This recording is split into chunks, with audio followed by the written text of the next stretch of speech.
lécher, j'en suis certain. On va immédiatement repartir dans le salon avec Hélène Gâteau, qui est du côté des concours, de la zone concours, Hélène. Et là, je suis sur le ring au vin. Donc, on va faire concourir des moutons. C'est plus précisément la race Berrichon du Cher qui concourt aujourd'hui. Et là, on a déjà des vainqueurs. Alors, on les voit derrière, puisque c'est finalement la partie qui intéresse le plus les juges et les éleveurs. Ici, on a jugé des mâles, des béliers. Alors, on les juge sur quoi? Eh bien, pas forcément sur la chose qui pourrait attirer le plus votre regard, mais plutôt sur les masses musculaires qui sont ici, puisque c'est une race bouchère et qui va servir aussi à l'amélioration de races rustiques qui sont plus longilignes, de façon à avoir une meilleure conformation musculaire des agneaux. Donc ici, on regarde la masse musculaire de ce qu'on appelle les gigots, mais également la masse musculaire au niveau des épaules. Donc là, c'est vraiment une race, vous le voyez de toute façon, assez costaud.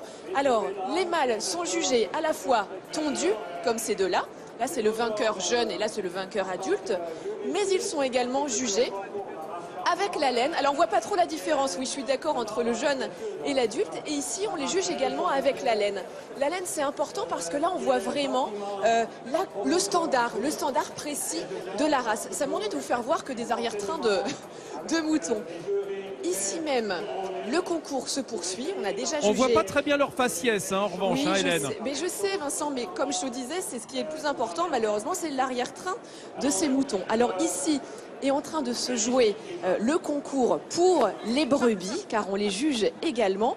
Là, j'ai envie de vous dire que c'est un moment assez crucial, parce que ce que vous pouvez voir, c'est que les brebis, pour le coup, elles sont jugées 3 par 3. Chaque éleveur présente 3 brebis différentes. Ah oui. Et surtout, là, ils n'ont pas le droit d'être sur place ici, ils n'ont pas le droit d'être autour de leurs animaux, de façon à ne pas influencer les experts. Oh, je vais appeler un expert, justement, un juge qui est ici. Bonjour. Alors, vous êtes un expert lainier, en fait, c'est ça? Oui, j'interviens sur le jugement des toisons, derrière la laine sur le dos des animaux. Et pour autant, le Berrichon du Cher, c'est pas un animal que l'on va élever pour sa laine. Non, la finalité première de la race, c'est de produire des agneaux de boucherie.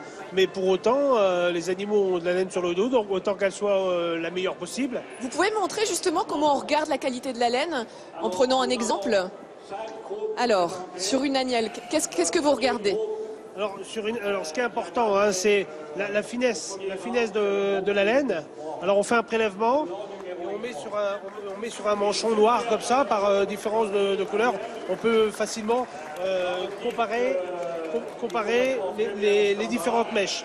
Ça c'est un critère. Moi, je vois pas trop la différence là entre les deux. Alors, c'est normal parce que là, on a un lot de 3 femelles issues du même élevage.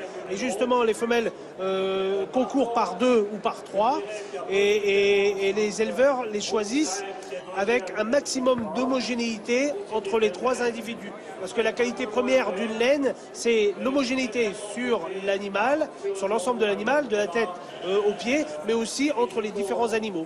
D'accord, très bien. Bon, vous voyez, c'était un exemple de la façon dont on juge la laine. Et puis moi aussi, je vais passer ma main un petit peu dans cette toison pour voir la qualité. Enfin, je note que le mouton, comme l'humain, n'aime pas se faire épiler les fesses.